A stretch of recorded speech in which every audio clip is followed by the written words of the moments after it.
ela estava para cima. Mas nota, eu tenho um campo onde a energia é menor, no caso da minha placa negativa, quando a minha força está apontando para cima, e a minha energia potencial ela é positiva à medida que ela continua aqui para baixo. Então, ok. Então, praticamente, as nossas conversas, né, a gente fez isso para duas cargas, e a gente fechou a nossa aula, na nossa conversa, discutindo, então, essa questão, e a gente chegou aqui no caso quando você pegava duas cargas pontuais. Você tinha duas cargas, e eu queria saber quanto que valia a energia aqui entre elas. Eu precisava colocar qual que era a força entre as cargas. Então, beleza. A força entre as cargas era 1 sobre 4πε0, Q1, Q2 sobre R ao quadrado, que era a lei de Coulomb. Ok. 1, 4πε0 veio para fora, que era constante. O Q1, Q2 veio para fora, porque é constante. Sobrou a integral de 1 sobre R ao quadrado, dr, variando da posição inicial até a posição final que eu levo. Ok. Quanto que é a integral de 1 sobre R ao quadrado dr? É menos 1 sobre R. Beleza. Variando de RI até RF. Então, a hora que você pega para jogar isso daqui, ó, ele vai ficar tudo que era constante multiplicando menos 1 sobre RF mais 1 sobre RI. Tá, como isso daqui é uma soma, né? A ordem das parcelas não vai alterar a minha soma. Então, eu posso fazer 1 sobre RI menos 1 sobre RF. Ó, o trabalho ele só depende, então, do meu ponto inicial e do meu ponto final. Olha só, como o meu trabalho era menos essa integral, olha só, a variação da energia potencial era igual a menos o trabalho, eu inverti essa ordem aqui, ó. E aí acabou. Então aí não teve problema, ele acabou ficando tranquilo. Bom, considerei para fechar a aula da semana passada, onde o ponto era muito, muito longe. Beleza, o que isso queria dizer? Quando o meu RI ele tendia a infinito, quanto que é 1 dividido por infinito? Se eu fizer 1 dividido por infinito, na verdade ele não existe. Porém, eu consigo fazer o limite de 1 dividido por infinito. 1 dividido por alguma coisa muito grande é alguma coisa que vai tender a zero. Ou seja, isso daqui, ele praticamente é uma assíntota, é uma curva exponencial que ela vai descer e ela quase toca no zero, mas ela nunca toca. Qual a convenção que eu fiz? Então a energia potencial, lá na minha posição inicial, ela é zero. Ela é zero no infinito. Ela só vai perceber que tem potencial à medida que eu venho trazendo ela para próximo da minha carga. Então beleza. Aí ele começa a enxergar. Aí olha a estrutura então que eu tinha. A variação da energia potencial é igual a 1 sobre 4πε0, o Q1, Q2, e aqui eu tinha a minha posição final e a posição inicial. Como isso daqui virou zero, a única coisa que vai ter, a energia potencial, vai corresponder àquilo que era constante, Q1, Q2, e a distância entre elas. Então, foi aí que a gente parou a aula. A gente parou a aula, na verdade, fazendo analogia, então, qual que era a diferença entre força, quando eu observava duas partículas em relação à força, quando eu observava duas partículas em relação à energia. E aí, que foi a última coisa que a gente acabou escrevendo, que foi isso daqui, ó.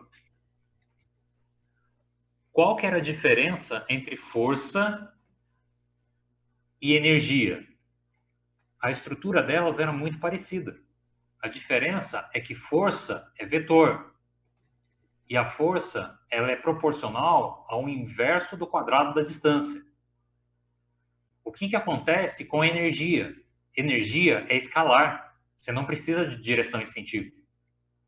E a energia, ela é proporcional ao inverso da distância que separa as cargas. Essa que é a diferença entre uma e outra. Mas nota, a estrutura é muito parecida. A diferença é que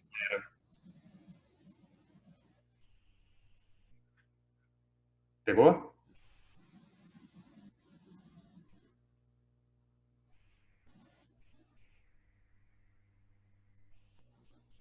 Beleza.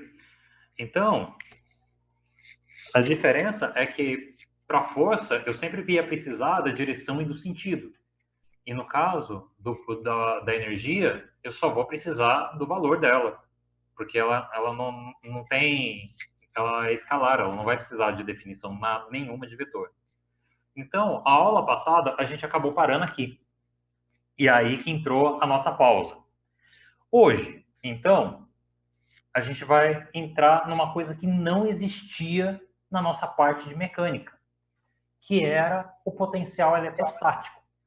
Mas a ideia dele, agora que a gente já pegou o espírito da coisa em relação à força e energia, olha só, na aula anterior a gente analisou então duas cargas pontuais. A gente definiu, por meio da força, a gente calculou o trabalho de aproximar duas partículas e a gente definiu essa energia potencial que é proporcional ao trabalho. Tá aqui, ó. Variação da energia é menos o trabalho. Ok. Qualquer problema, vocês ergam a mão aí, ó. Vocês podem me travar. Então, eu tenho duas partículas. Nota que agora eu já não estou fazendo que nem força gravitacional. Agora eu já estou economizando espaço, eu já vou fazer num plano qualquer. Eu tenho uma carga Q1, eu tenho uma carga Q2 e eu tenho a distância entre elas. Beleza. Quanto vale essa energia? A gente calculou na aula passada, que foi esse final. 1 sobre 4πε0, Q1, Q2 sobre R. Sem direção, sem sentido. Por quê? Porque é escalar. Beleza. Agora, a gente vai definir potencial eletrostático. Só relembrando. Então, por conta da lei de Coulomb, a gente determinou a força da interação entre duas partículas por meio disso daqui, ó. E aí, é o que eu acabei de mostrar para vocês, que era a carga Q2 vezes o campo elétrico. Beleza. Então, a gente assumiu que a carga Q2 era uma carga de teste, era um campo de prova. Eu tinha uma carga 1 aqui, e a carga Q2 era a carga que eu ia movimentar para saber quanto que era o valor do meu campo. Então, beleza. O potencial elétrico, para mim, ele é um ponto e ele é definido como a energia potencial por unidade de carga. Do mesmo jeito que eu tinha duas partículas, duas cargas, e eu tinha força entre elas. Quando eu tirava uma carga, tinha força aqui perto? Não, não tem força, porque não tem carga. Quando você só tem uma carga, você tem força, você não tem força, você tem campo. Ah, peraí, que isso daí vai ser importante. Ó, se você tem duas cargas, eu tenho força aqui entre elas, tá certo? Tá certo. Se você tira uma carga, a força deixa de existir. Deixa de existir? É, porque só existe força de atração e repulsão quando tem duas cargas. Quando você só tem uma carga, o que você tem? Você tem campo. Você tem campo elétrico. A carga, ela tem um campo de ação. Ó. Agora, quando eu tenho duas cargas, eu tenho uma energia entre as cargas. Essa minha energia, ela pode ser positiva ou ela pode ser negativa. Mas eu tenho energia entre as minhas cargas. A partir do momento que eu tiro uma carga, não tem mais energia. O que vai sobrar? Vai sobrar o potencial elétrico, que é o raio de ação da minha energia. Esse é o mecanismo. Era uma coisa que não existia quando a gente falava de campo gravitacional. Não era uma coisa que não existia quando a gente estava tratando no caso de mecânica. Então, olha só, mais uma vez, eu tenho aqui duas cargas e agora eu tenho energia entre elas. 1 sobre 4πε0, Q1, Q2 sobre R. Boa. Só que a gente só tem uma. Se a gente remove a carga Q2, a gente não tem como definir energia potencial. Por quê? Porque para ter energia, precisa de duas. Ah, tá. Então agora a gente pode definir o potencial eletrostático no ponto onde tinha uma carga. Olha na minha figurinha, eu tirei a carga. Então eu vou calcular o raio de ação dela. Eu quero saber como se fosse uma carga de teste, uma carga pontual, do jeito que eu fazia antes. Então o que eu peguei? Ah, então eu peguei o valor da energia potencial e dividi pela minha carga de teste.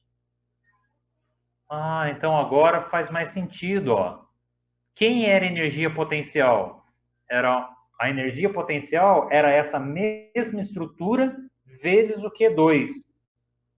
Poxa, olha só. Então, a minha energia potencial, onde está o meu cursor, ele é a carga vezes o potencial elétrico V. Olha, em uma carga pontual, eu posso pegar a minha carguinha e aonde eu coloco o meu cursor, ele tem um potencial elétrico associado. Esse potencial elétrico é 1 sobre 4π, só a carga, só tem uma carga, e ela cai com o inverso do raio, o inverso da distância e ponto. Isso daqui, ele é vetor ou ele é escalar? Ele é escalar. De novo, ó, potencial elétrico é escalar. Nota que não tem mais carga 2. Eu posso colocar aqui, ó, em qualquer lugar da minha tela, eu consigo definir agora um potencial elétrico da carga. O potencial ele é calculado no ponto em que a carga estaria, exatamente como a gente fazia no caso do campo elétrico. Ah, aí olha só. Em resumo, então, nota. Agora eu vou escrever aqui, eu mostro para vocês de novo. Se antes, agora por analogia a gente consegue fazer as coisas, eu consigo raciocinar. Porque olha só, se eu tinha a força e eu tinha energia e eu fiz aquela associação, agora eu tenho E, que é um campo elétrico, 1 sobre 4π epsilon 0, Q1 sobre R ao quadrado na direção do R. F sobre Q. Do outro lado, eu tenho U sobre Q é igual a V, que é igual a 1 sobre 4π epsilon 0, Q1 sobre R.